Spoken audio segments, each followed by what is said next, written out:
నమస్తే, welcome to yes news. నేను మీ RK.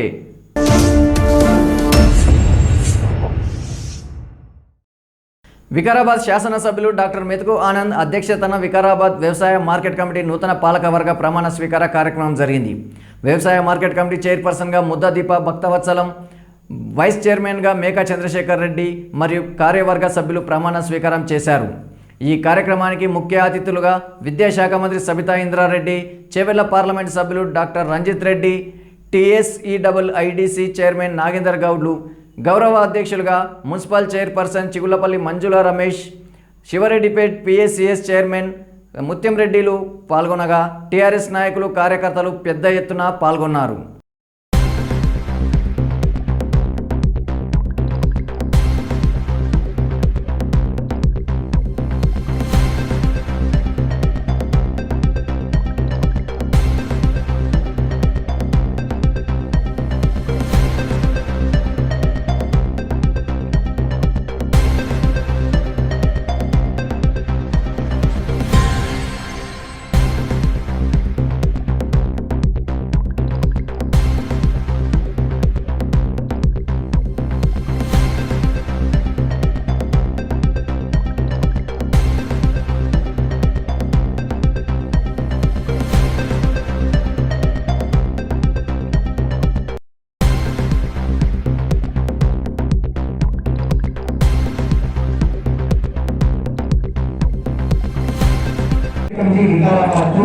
వ్యవసాయ మార్కెట్ కమిటీ వికారాబాద్కు అధ్యక్షురాలిగా నియమించబడినాను. నేను నా పదవీ కాలంలో మార్కెట్ల చట్టం మరియు నిబంధనల ప్రకారం రైతుల శ్రేయస్సుకై మరియు వ్యవసాయ మార్కెట్ కమిటీ వికారాబాద్ అభివృద్ధికై నిస్వార్థంతో కృషి చేస్తానని దైవ సాక్షిగా ప్రమాణం చేస్తున్నాను. ఉపాధ్యక్షునిగా నియమించబడ్డాను. నేను నా పదవి కాలంలో మార్కెట్ల చట్టం మరియు నిబంధనల ప్రకారం రైతుల శ్రేయస్సుకై మరియు వికారాబాద్ మార్కెట్ కమిటీ వికారాబాద్ అభివృద్ధికై నిస్వార్థంతో కృషి చేస్తానని దైవ సాక్షిగా ప్రమాణం చేస్తున్నాను. Thank you.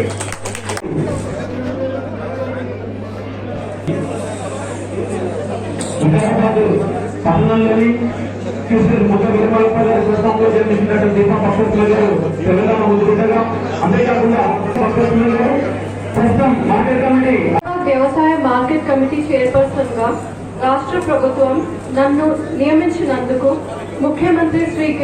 చంద్రశేఖర్ రావు గారికి, విద్యాశాఖ మంత్రి శ్రీమతి సబితా ఇంద్రారెడ్డి గారికి, శాసన సభ్యులు డాక్టర్ మెతుకు ఆనంద్ గారికి నా హృదయపూర్వక కృతజ్ఞతలు తెలియజేసుకుంటున్నాను. ఈ పదవి బాధ్యతను అప్పగించిన పెద్దలకు ఎప్పటికీ కృతజ్ఞతరాలిని.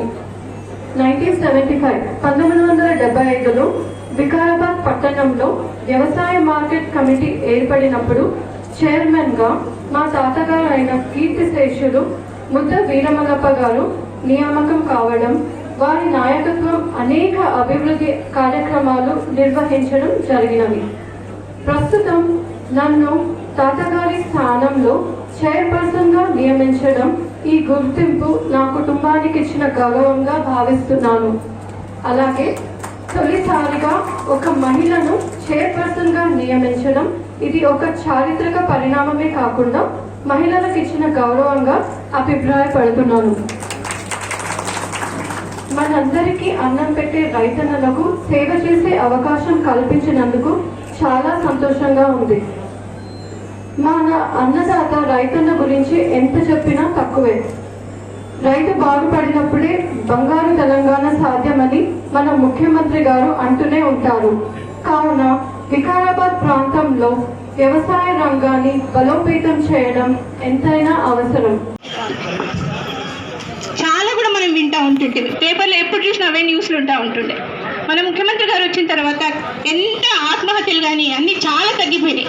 ఎందుకు అంటే రైతు బంధు, రైతు బీమా, ఇంకా 24 గంటల కరెంటు అవన్నీ కూడా మన ముఖ్యమంత్రి గారు ప్రొవైడ్ చేస్తూ ఉన్నారు రైతులకి. ఎందుకంటే రైతే రాజు అని వదిలిపెట్టడం కాదు, నినాదం ఒకటి సరిపోదు, దానికి తగ్గట్టుగా అన్నీ చేసుకుంటా పోతున్నారు ముఖ్యమంత్రి గారు. రైతు బంధు, రైతు బీమా, కరెంటు, అంటే చేనులోకి కరెంటు పెట్టాలంటే రాత్రిపూట కరెంటు ఉంటుంది అని చెప్పేసి రైతులు పోయి రాత్రిపూట పొలాల దగ్గర పట్టుకొని కరెంటు షాకులకు గురై ఎన్నో చూసినాం మనం, ఎన్నో విన్నాం. అలాంటివన్నీ ఇప్పుడు మన గౌరవ ముఖ్యమంత్రి గారు వచ్చినాక చాలా వరకు తగ్గిపోయినాయి. ఇలాంటివి అన్నీ చేస్తూ ఉన్నారు ముఖ్యమంత్రి గారు. మన వ్యవసాయ మార్కెట్లో కూడా కొంచెం రైతులకు కూడా అంత మంచి అవగాహన సదస్సులు ఏర్పాటు చేసి వాళ్ళని మంచిగా శేఖర్ రెడ్డి గారికి, ఇతర డైరెక్టర్స్ అందరినీ కూడా పూర్తి స్థాయిలో కమిటీ ప్రమాణ స్వీకారం చేయడం జరిగింది. కాబట్టి వారందరికీ కూడా ప్రత్యేకమైన అభినందనలు తెలియజేస్తూ ఉన్నా. అయితే ఈ కార్యక్రమంలో ఎంతోమంది రైతాంగము, రైతులందరూ కూడా విచ్చేయడం జరిగింది. కాబట్టి పేరు పేరున అందరికీ కూడా ప్రత్యేకమైన అభినందనలు తెలియజేస్తూ, ఎగ్జాంపుల్ చెప్తాను మీకు. నేను ఎన్నికైన ఒక 6 నెలలకు 1 ఇయర్కు ఆ తూకం లోపల అంటే 100 కేజీలు ఉంటే 70 కేజీలు చేసినటువంటి మన వాళ్ళు ఉన్నారు. కొంతమంది లైసెన్స్ లేకుండా బయట పెట్టి 100 కేజీలని 70 కేజీలకు తీసుకొని గింజ కూడా వాళ్ళ కష్టార్జితంతో పండించారు. కాబట్టి మనం ఈ బాధ్యత తీసుకున్నామంటే వాళ్ళకు కొంతైనా సేవ చేస్తే మనము మన పదవికి న్యాయం చేసిన వాళ్ళం అవుతాము. కాబట్టి ముఖ్యంగా చైర్పర్సన్ గారు, వైస్ చైర్పర్సన్ గారు, ఈ గ్రెయిన్ మార్కెట్ అసోసియేషన్ ప్రెసిడెంట్ ఉన్నటువంటి వాళ్ళందరూ కూడా ఈ బాధ్యత తీసుకోవాలనేటటువంటి విషయాన్ని తెలియజేస్తా ఉన్నారు. గౌరవ విద్యాశాఖ మంత్రి వారి యొక్క ఆశీస్సులతోటి ఇప్పటి వరకు మనకు చిరకాల వాంఛ అయినటువంటి డిగ్రీ కళాశాల కూడా సాధించినందుకు గౌరవ ముఖ్యమంత్రి గారికి, గౌరవ మంత్రి గారికి, గౌరవ ఎంపీ గారికి అందరికీ కూడా మరొకసారి ధన్యవాదాలు తెలియజేస్తా ఉన్నాను. ఇచ్చినటువంటి 2-3 విషయాలు మనందరి దృష్టిలో ఉన్నాయి. ఒకటి మెడికల్ కాలేజ్, వికారాబాద్ కు మెడికల్ కాలేజ్ గురించి ఇంతకుముందు కూడా ప్రయత్నం చేసి మన గౌరవ మంత్రి గారు, ఎంపీ గారు, మేము కూడా వెళ్ళడం జరిగిన జిల్లాకు సంబంధించినటువంటి అందరి ఎమ్మెల్యేలను కూడా గౌరవ ముఖ్యమంత్రి గారిని కలిసాం. ఎంపీ గారు కూడా కలిసిండ్రు, మంత్రి గారు కూడా కలిసిండ్రు. మళ్ళొక్కసారి వాళ్ళకు నేను రిక్వెస్ట్ చేస్తా ఉన్నా, వికారాబాద్ జిల్లా హెడ్ క్వార్టర్ కాబట్టి వికారాబాద్ కు మెడికల్ కాలేజ్ తీసుకొచ్చే విధంగా వాళ్ళు కృషి చేయాలని వాళ్ళని మళ్ళొక్కసారి తెలియజేస్తా ఉన్నా.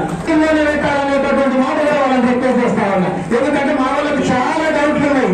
వికారాబాద్కి వచ్చిన మళ్ళీ ఎక్కడికి నడిపోతాం అనేటటువంటి డౌట్లు ఉన్నాయి. కాబట్టి అది ఎక్కడికి పోదు, మాకు గౌరవ ముఖ్యమంత్రి గారి మీద, గౌరవ మంత్రి గారి మీద, అట్లాగే గౌరవ ఎంపీ గారి మీద పూర్తి విశ్వాసం ఉంది. వచ్చా ఉన్నారు. అట్లాగే ఎంపీ గారికి తెలియజేసి మళ్ళొక్కసారి పాలక మండలి అందరినీ కూడా మళ్ళొక్కసారి అభినందిస్తూ తెలియజేస్తాను. ధన్యవాదాలు తెలియజేస్తున్నా. జై తెలంగాణ, జై కేసీఆర్. సంతోషంగా ఎక్కడ ఉన్నారంటే తెలంగాణ వాసులు ఉన్నారు. ఎందుకున్నారంటే ఎక్కడనైతే రైతు ఏడకుంటుంటే ఆ రాజ్యం చల్లగా ఉంటుంది, రైతు ఎక్కే రాజ్యం చల్లగా ఉండదు అని చెప్పి ఎప్పటిలో అంటూ ఉంటారు. మన రాష్ట్రంలో రైతు ఏడు పనులని మర్చిపోయాడు కాబట్టి ఈ రాష్ట్రం సస్యశ్యామలంగా ముందుకు పోతుందని చాలా గర్వంగా అందరూ చెప్పుకోదలుచుకోవచ్చు. దీనికి అందరం 100% గా కేసీఆర్ గారికి కృతజ్ఞతలు చెప్పుకోవాలి. ఆయన చేసిన పథకాలతోటి ఇవాళ చాలా మంది చాలా చెప్తాం, రైతే వెనుక దేశానికని, రైతు లేకపోతే మనం లేమని, మనం తీరుడని చెప్పి. ఇలాంటి రైతుల కోసం యావత్ భారతదేశంలో కాకుండా ప్రపంచంలో ఎక్కడైనా ఏ రైతుకన్నా ఇంతకంటే మంచి సంక్షేమ అభివృద్ధి పథకాలు ఏదైనా ప్రభుత్వం చేస్తుందో అని అడిగి ఎవరైనా చేస్తారంటే నేను ఛాలెంజ్ చేస్తున్నాను. ఎక్కడ కనీ విని ఎరగని పథకాలు పెట్టి రైతులు రాజు చేసినందుకు అందరం శిరస్సు వంచి మన గౌరవనీయ ముఖ్యమంత్రి వర్యులు కేసీఆర్ గారికి శిరస్సు వంచి కృతజ్ఞతలు చెప్పుకోవాలి. 30 ఇస్తాం, మాకు 70 కావాలి. మన కేసీఆర్ గారు పెద్ద మనసు చేసుకొని 50 తీసుకుందామంటే వినరట, బోర్డుకు పోతుంది. బోర్డుకి ఏం రైట్ లేదు, బోర్డు చేయగలిగినట్టు ఒకటే పని, అందరు ఏమైతే చెప్తారో అది ఇంప్లిమెంట్ చేయాలి. మనకు కావాల్సింది ఇప్పుడు వివాదం ఏంటి, మనం నీళ్ళు ఎట్లా షేర్ చేసుకోవాలి. ఆ వివాదం ఓన్లీ 2 ప్రభుత్వాలు కూర్చుంటే అవుతుంది, బోర్డుతో ఏం కాదు. వాళ్ళు తెలియకపోయినారు. మన ప్రభుత్వం, మన కేసీఆర్ గారు, మన ఇంజనీర్ అందరూ డిఫరెంట్ దానికోసం పోరాడతారు. ఒక్క చుక్క నీళ్లు బయటికి పోకుండా తీసుకొచ్చి మన రాబోయే పాలమూరు రంగారెడ్డికి మన ప్రతి జిల్లాకు ఒక కొత్త మార్కెట్ వచ్చిన పాల్గొన రంగానికి ఒక 3.5 లక్షల ఎకరాలు సాగు అవుతుంది వికారాబాద్. మనకి ఇంకేం కావాలి? అందరికంటే సంతోషంగా ఉండటం మీరే కాబట్టి, మనమే ఉండబోతాం కాబట్టి ప్రతి ఒక్కరు చేయి కలిపి ఇంకా ముందుకు ఎట్లా పోవాలో రైతుల కోసం అందరూ సపోర్ట్ చేయాలని చెప్పి వేదిక మీద ప్రతి ఒక్కరిని కోరుకుంటూ నాకు ఈ అవకాశం ప్రతి ఒక్కరికి కృతజ్ఞతలు చెప్పుకుంటున్నా. జై తెలంగాణ. గట్టిగానండి, సంతోషం ఉన్నదా లేదా? బట్ రెస్ట్ రూమ్ అనేది అంటే ఒక షెడ్ కట్టి తప్పకుండా దాన్ని రైతులు వచ్చిన వాళ్ళు తప్పకుండా రెస్ట్ తీసుకోవడానికి ఒక ప్లేస్ ఉందనేటట్టు చేయాల్సిన అవసరం ఉంది. ఆ దిశగా ఈ కమిటీ అడుగులు వేయమని రిక్వెస్ట్ చేస్తూ ఉన్నాను. దాంతోపాటు గ్రామాల నుండి వస్తారు రైతులందరూ, కాబట్టి మధ్యాహ్నం వాళ్ళకి భోజనం అనేది తప్పకుండా ఇక్కడ ఏర్పాటు చేయాలి. ఇక్కడ వచ్చిన రైతు మార్కెట్ లో మా మార్కెట్ లో నాకు భోజనం ఉంటుందన్న భరోసాతో ఇక్కడ రావాలి. కాబట్టి తప్పకుండా తీర్మానం చేసి గౌరవ ముఖ్యమంత్రి గారి దగ్గర పంపించండి. దాన్ని కూడా ఇవ్వడానికి అవకాశం ఉంటుందని కూడా మేము మనవి చేస్తూ ఉన్నాను. ఇవన్నీ ఒకటైతే వికారాబాద్ డెవలప్మెంట్ గురించి ఎంపీ గారు చెప్పినట్టు, ఎమ్మెల్యే గారు చెప్పినట్టు చాలా కార్యక్రమాలు చేసుకుంటూ వస్తా ఉన్నాం. ఒకటి మొన్న మధ్య వెళ్ళినప్పుడు గౌరవ ఎంపీ గారు కానీ, నేను కానీ, ఎమ్మెల్యే గారు కానీ వికారాబాద్ కి మెడికల్ కాలేజ్ అనేది అడిగితే సెకండ్ విడతలో తప్పకుండా ఇస్తానని ముఖ్యమంత్రి గారు మాట ఇచ్చిందని మనం చేస్తున్నాం. టూరిజం ఏర్పాటు చేయాలనేది చాలా రోజుల నుండి కోరిక, దాన్ని కూడా అడుగులు వేయడం జరుగుతాం. గౌరవ ముఖ్యమంత్రి గారు ఇన్ని అడుగులు వేస్తూ ఉంటాయి. ఈరోజు రైతులకు సంబంధించిన 25,000 రుణం మనం మాఫీ చేయడం జరిగింది. దాదాపుగా 3 లక్షల మంది రైతులకి 25,000 రూపాయలున్న అప్పును మాఫీ చేయడం జరిగింది. ఈ రోజు 50,000 ఏదైతే తీసుకున్నాడో 50,000 అప్పున్న వాళ్ళందరికీ కూడా ఈ రోజు మాఫీ చేయడం జరుగుతా ఉంది. దాదాపుగా 6 లక్షల మంది రైతులకు దాని వల్ల లబ్ధి చేకూరుతాం.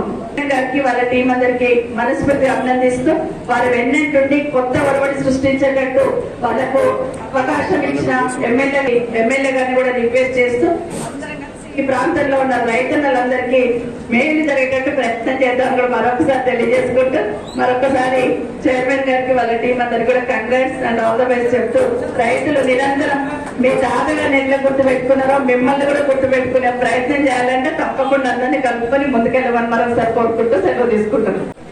దీప భక్తవత్సలం గారి ప్రమాణ స్వీకారానికి అంటే ఈ మార్కెట్ కమిటీ చైర్మన్ గా ప్రమాణ స్వీకారానికి మనమందరం రావడం జరిగింది. మనందరి తరఫున కూడా మేమందరం కూడా దీపా గారికి అండ్ వాళ్ళ టీం అందరు కూడా మనస్ఫూర్తి అభినందనలు తెలియజేస్తా ఉన్నాను. ఎందుకంటే ఎవరికైనా ఈరోజు చెప్తా ఉన్నారు మల్లప్ప గారి గురించి. ఎప్పుడైనా ఏమంటామంటే మంచి జరిగినా చెడు జరిగినా పెద్దలు చేసిన పాపము పుణ్యము 2 చెప్తుంటారు. బట్ ఈరోజు మల్లప్ప గారు చేసిన కార్యక్రమాన్ని మరొక్కసారి అందరు నెమరు వేసుకుంటున్నారు. వికారాబాద్ అభివృద్ధిలో అడుగడుగునా ఏ మూలం చూసినా వాళ్ళ కుటుంబము ఇంపార్టెన్స్ ఉందనేది ఇక్కడ మీరు అందరూ చెప్తున్న దాంట్లో స్పష్టంగా అర్థమవుతుంది. కాబట్టి నిజంగానే వారి ఆశ్రయించడం మరొకసారి వారి కుటుంబానికి అవకాశం వచ్చిందనుకుంటాను. ఆ విధంగా అవకాశం కల్పించిన గౌరవ ముఖ్యమంత్రి గారికి ముందు ప్రత్యేకంగా ధన్యవాదాలు. ఆ విధంగా రికమెండ్ చేసిన గౌరవ శాసనసభ్యులకు కూడా అభినందిస్తా ఉన్నాను.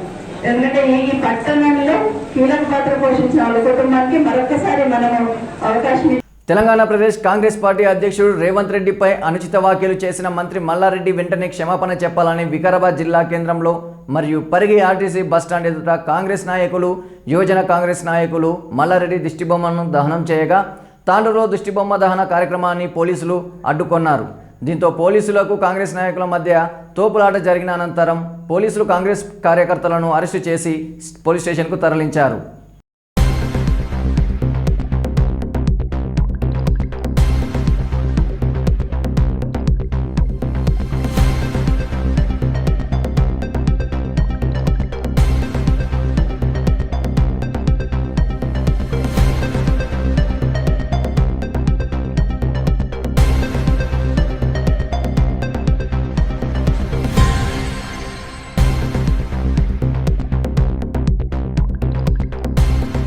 యువజన Congress national president BV Srinivas గారి అధ్యక్షతన అలాగే మా యువజన కాంగ్రెస్ రాష్ట్ర అధ్యక్షుడు శివసేనారెడ్డి గారి పిలుపు మేరకు ఈరోజు వికారాబాద్ జిల్లా వికారాబాద్ యువజన కాంగ్రెస్ ఆధ్వర్యంలో దేశవ్యాప్తంగా ఏదైతే మన నరేంద్ర మోడీ మన సూట్ బూట్ సర్కార్ చౌకీదార్ చోరే ఎవరైతే ఏమైతే మనం ఈ నరేంద్ర మోడీకి పిఎం ఎందుకు చేసినామో మన దేశాన్ని కాపాడుకోమని చెప్పి మనందరినీ రక్షించమని మనం పాలించమని చెప్పి ఈరోజు నరేంద్ర మోడీని ప్రధానమంత్రి చేస్తే ఆయన ఏం చేస్తున్నాడు?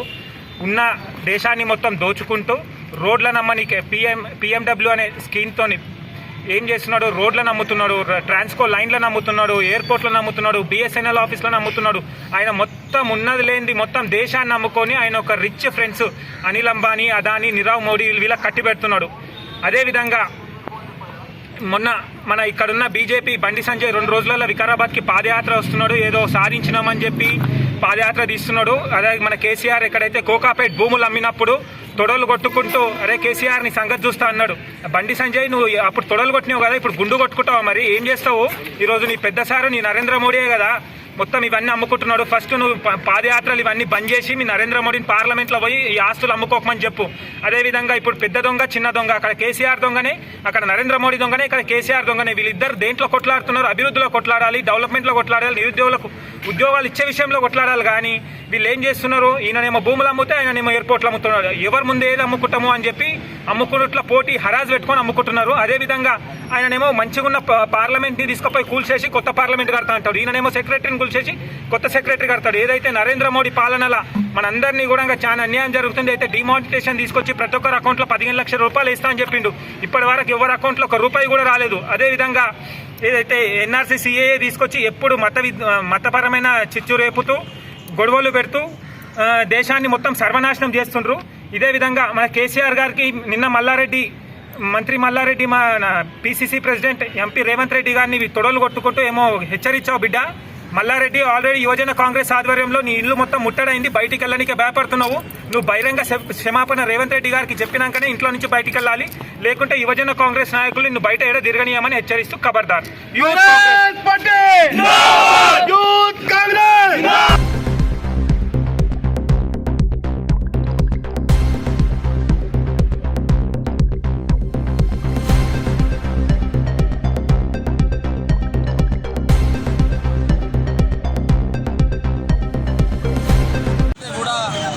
మంత్రి మల్లారెడ్డి మా రాష్ట్ర ప్రధాన రేవంత్ రెడ్డి గారి పైన వ్యాఖ్యలు చేసినారు.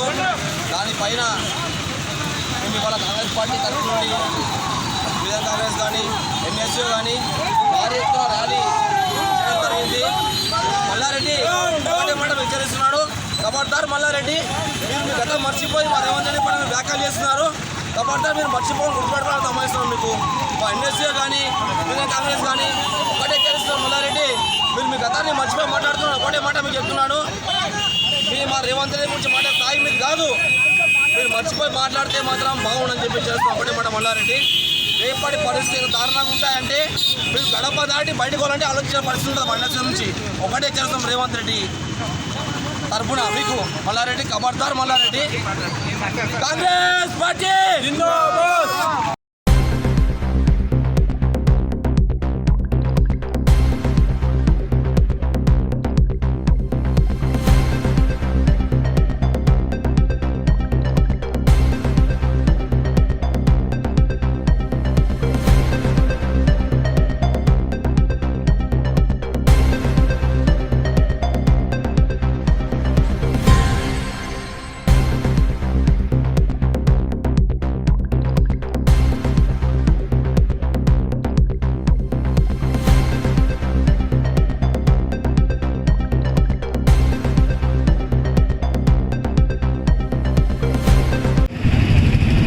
ఏదైతే మంత్రి చామకూర మల్లారెడ్డి ఏదైతే రేవంత్ రెడ్డి మీద అనుచిత వ్యాఖ్యలు చేసిండో, ఈరోజు తెలంగాణ రాష్ట్రంలో పిసిసి పీఠం ఎక్కినప్పుడు రేవంత్ రెడ్డి గారు పిసిసి అయినప్పటి నుంచి గత నెలన్నరగా తెలంగాణ రాష్ట్రంలో మరి ఈ కేసీఆర్ క్యాబినెట్కు ఉచ్చబడుతున్నది. ఎందుకంటే రేవంత్ రెడ్డి గారు ఏదైతే దళిత గిరిజన దండోర కార్యక్రమాలు ఏదైతే చేస్తున్నారో దానికి భయపడి ఈరోజు రేవంత్ రెడ్డి పై అనుచిత వ్యాఖ్యలు చేస్తున్న ఈ మంత్రివర్గాన్ని త్వరలో ఈ గద్దె తీస్తాం. ఈరోజు మల్లారెడ్డి నువ్వు ఒకప్పుడు చామకు రాముకుంటా, మళ్ళీగా నువ్వు చామకు రాముకుంటా, మరి అలాగే మరి ఈరోజు బర్రె పాలు అమ్ముకుంటా మరి పాలల్లో కల్తీ చేసి మరి ఎన్నో కోట్లు సంపాదించినావు. అలాగే భూ కబ్జాలు చేసావు. అక్కడ ఉన్న 600 ఎకరాలు భూ కబ్జా చేసినావు. నువ్వు ఒక మంత్రివి, నువ్వు అన్పడుగావు. నువ్వు నీకు 4 అక్షరం రాదు. నీ బాబా రేవంత్ రెడ్డి పైన తొడగొట్టి చూపిస్తావు. బిడ్డ నువ్వేదో తొడగొట్టావు. నువ్వేమో సినిమాలో బాలకృష్ణ అనుకున్నావా, లేకపోతే హరికృష్ణ అనుకున్నావా, ఈ రజనీకాంత్ అనుకున్నావా? సినిమాలు చూసి తొడగొడతావు. బిడ్డ నువ్వు తొడగొడితే నీ తొడ బిడ్డ 2 తీసేస్తావు. కాంగ్రెస్ కార్యకర్త జాగ్రత్త. తస్మాత్ నువ్వు రాజీనామా చేయమంటావు. అరే బిడ్డ నీ అల్లుడు బిడ్డ మొండలో గెలిచిండు. ఇక నువ్వేంత నువ్వు ముసలు నక్కవు, ముసలు కుక్కవు. నీ మీద గెలిచేది మా కార్యకర్తలు గెలుస్తారు. నీ మీద నువ్వు రాజీనామా చేయి. నీ తమ్ముంటే నువ్వు రాజీనామా చేయి. మా కార్యకర్తలే చాలు. రేవంత్ రెడ్డి పక్క కట్టు. మా కార్యకర్తలే చాలు నేను ఓడగొట్టడానికి. నీ తమ్ముంటే రాజీనామా చేయి. మళ్ళీ ఒకసారి రేవంత్ రెడ్డి పైన అనిచితం కలిస్తే బిడ్డ నేను తరిమి కొడతాం. ఈరోజు తెలంగాణ రాష్ట్రంలో కాంగ్రెస్ కార్యకర్తలు నువ్వు బయట తిరిగితే నీ పొట్టలు ఊడదీర్చుకొడతారని చెప్పి తెలియజేస్తూ అవకాశం ఇచ్చిన పెద్దలందరూ ధన్యవాదాలు తెలియజేస్తున్నాం. మాతృమూర్తి మదర్ తెరిసా జన్మదిన సందర్భంగా వికారాబాద్ జిల్లా తాండూరు జిల్లా ఆసుపత్రిలో లయన్స్ క్లబ్ ఆధ్వర్యంలో జన్మదిన వేడుకలు ఘనంగా నిర్వహించారు. మాతృమూర్తి చేసిన సేవలను కొనియాడుతూ అనంతరం ఆసుపత్రిలో విధులు నిర్వహిస్తున్న పారిశుద్ధ్య కార్మికులకు చీరల పంపిణీ, రోగులకు పండ్ల పంపిణీ చేశారు.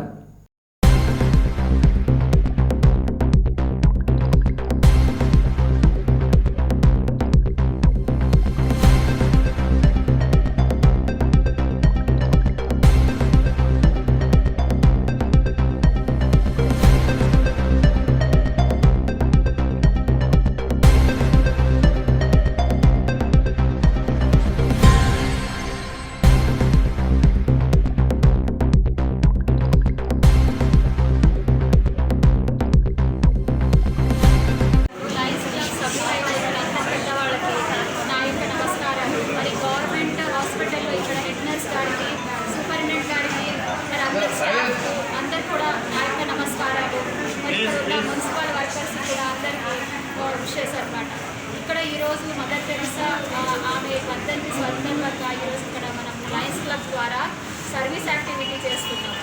ఆమె గురించి చెప్పాలంటే ప్రపంచంలో ఉన్న ముఖ్య వ్యక్తులలో మదర్ తెరిసా కూడా ఒక ముఖ్యమైన వ్యక్తి అన్నమాట. ఆమె ఎక్కడో వేరే దేశంలో పుట్టి మన భారతదేశానికి వచ్చి ఆమె సేవ అనేది ఇక్కడ ప్రారంభించిందనమాట.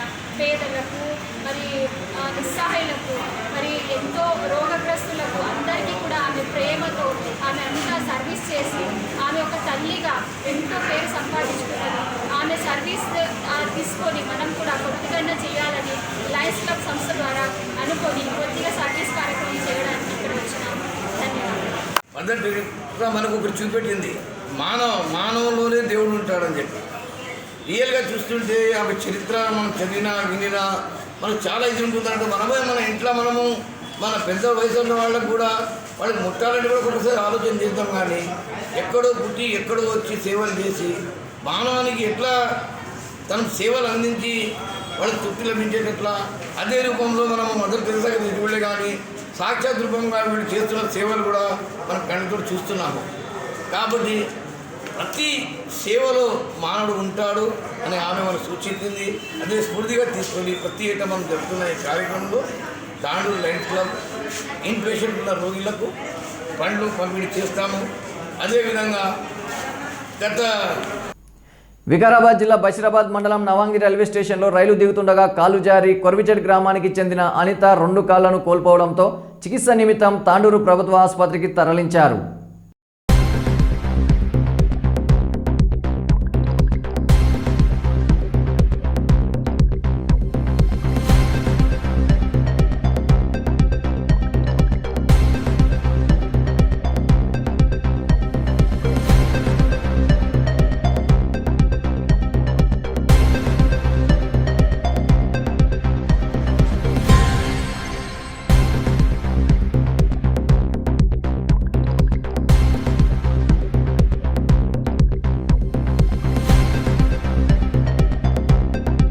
సెప్టెంబర్ 1వ తేదీ నుండి పాఠశాలలు పునఃప్రారంభం కానుండడంతో అందుకు సంబంధించిన అన్ని ఏర్పాట్లను పరిశీలించడానికై బంటారం సర్పంచ్ లావణ్య శ్రీనివాస్ ప్రాథమిక ఉన్నత పాఠశాలలను సందర్శించారు.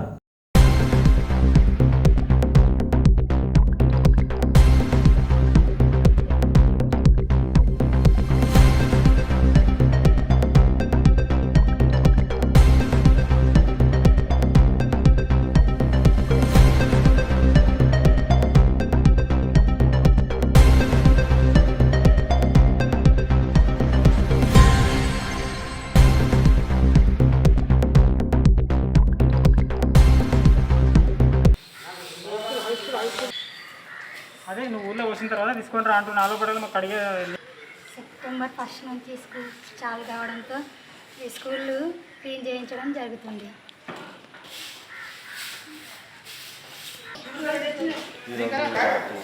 ముందుగా సర్పంచ్ మేడం వచ్చినందుకు ధన్యవాదాలు. మా పాఠశాలలో ఈరోజు క్లీనర్ మొత్తం పాఠశాలలో ఉన్న చెత్త చెదారము ఇన్ని రోజుల చాలా ముచ్చిపట్టింది. ఇంతటితో ఎస్ న్యూస్ వార్తలు సమాప్తం. తిరిగి మళ్ళీ బులెటిన్లో కలుద్దాం.